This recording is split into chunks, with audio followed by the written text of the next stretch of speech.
د جنگ مورچل د جنگ دفتر زما په خاوره جوړ دی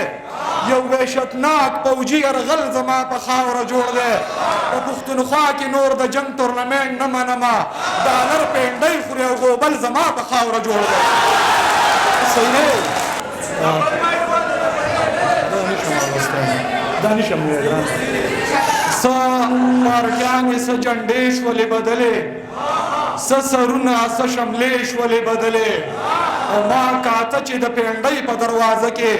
لوی لوی نظرې شولې بدلې څوک تور پاکستانی دی او څوک سپین پاکستانی دی یو کس پکې د هر چا نه نازبین پاکستانی دی زما په حق خو دواړه کاپیران دي زه یې څه کړم کو سور پاکستانی دی او کو شین پاکستانی دی زما په حق خو دواړه کاپیران دي زه یې څه کړم کو سور پاکستانی دی او کو شین پاکستانی دی مولا پاکستانی دی هم دین پاکستانی دی منلی د قرآن په ځای آیین پاکستانی دی مولا پاکستانی دی هم دین پاکستانی دی منلی د قرآن په ځای آیین پاکستانی دی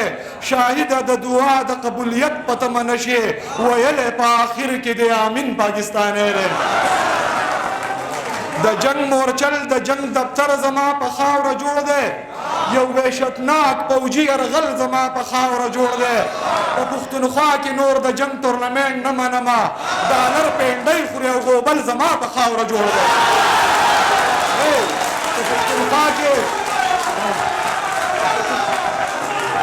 په پښتونخوا کې نور د جنگ تورنمنټ نه منمه ډالر پینډۍ خوري او غوبل زما په خاوره جوړ دی شکر دی خدایه پېښور هم په پنجاب کې نه دی شکر دی خدایه چې کابل زما په خاوره جوړ دی نو نظم درسره وایم چې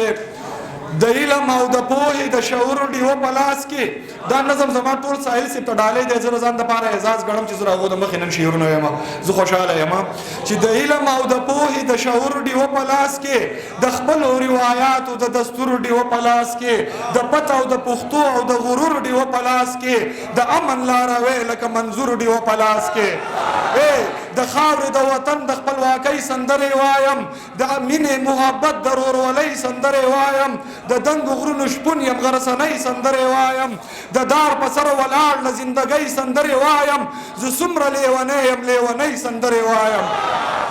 پرون درته لګیا وم او نن درته غږېږم تاو کړی مې د سره دی کفن درته غږېږم په دومره ډېر مخلوق کې زه یو تن درته غږېږم زه هر وخت په حالاتو د وطن درته غږېږم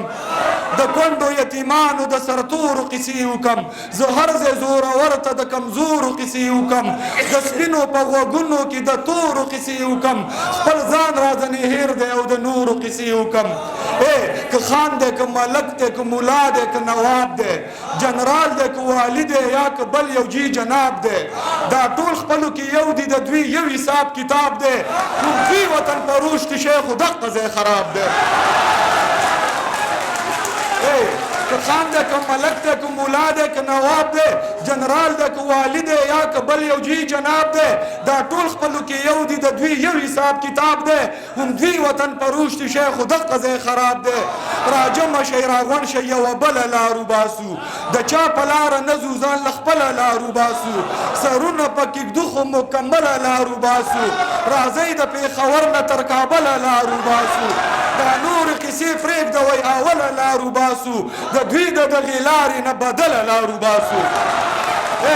نو اوس وخت نورې خپلې فیصلې کوو شاهده تر څو به په جرګه پسې جرګې کوو شاهده تر څو به احتجاج مظاهرې کوو شاهده تر څو به دا د پلار نیکه قصې کوو شاهده تر څو به غبرګې غبرګې جنازې کوو شاهده